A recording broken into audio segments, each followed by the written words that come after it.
Makanya kenapa yang kekembangin itu. Aduh, habis makan cireng ayam pedas banget, enak banget. uh,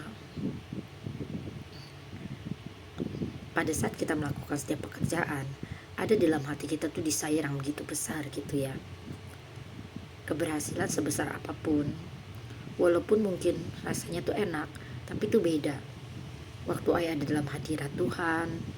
Walaupun cuman itu berapa detik, itu bikin hidup ayah itu bahagia gitu.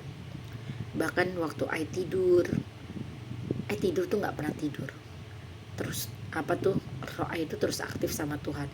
Merem tapi itu kayak bergerak aktivitas terus gitu. Dan ayah ngerasain hidup kebahagiaan tuh yang belum pernah ayah alami gitu.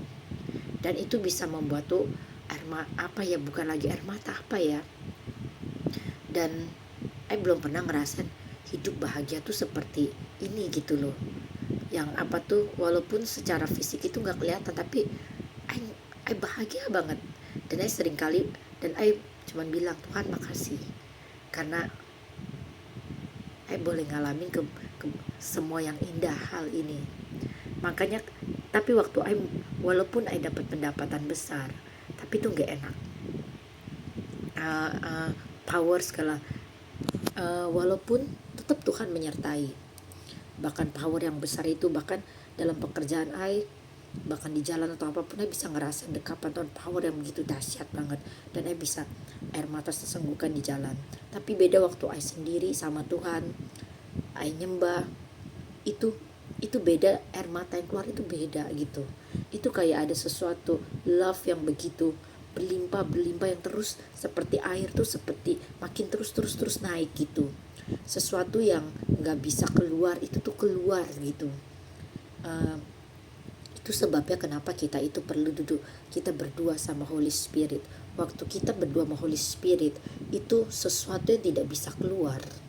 Sesuatu apapun itu yang begitu keras, ataupun kerinduan, beban, atau apapun yang itu ada terpendam di dalam, seperti batu karang keras, itu akan keluar. Pada waktu pertama kali kita ketemu, itu sempat untuk pengen mewujudkan itu semua. Dengan Tuhan pertemukan banyak koneksi juga gitu. Tapi pada akhirnya waktu menjalani itu, nggak bisa lebih milih. Bisa nangis ngejer waktu kehilangan Tuhan, dan dimana pengen begitu nyembah, tapi posisi itu ada di aktivitas, dan itu rasanya seperti sengsara sekali, kayak seperti kita tuh sakit banget, kayak kita tuh ada di padang gurun gitu, yang dimana kita bener-bener begitu butuh makanan dan air. Dan akhirnya hidup lebih milih seperti ini, lebih milih dunia Tuhan, Holy Spirit itu indah sekali. Bahkan untuk nyembah seperti itu aja itu tuh kurang, dan itu tuh belum selesai gitu, masih terus memberes, masih terus Tuhan gali sampai yang ada hanya, dan itu indah banget gitu. Dan di roh itu bisa mengalami semua hidup banyak orang dan mengubah hidup semua orang sekali, dan dalam manifestasi jasmania banyak orang itu dipulihkan, dan itu sungguh indah banget gitu.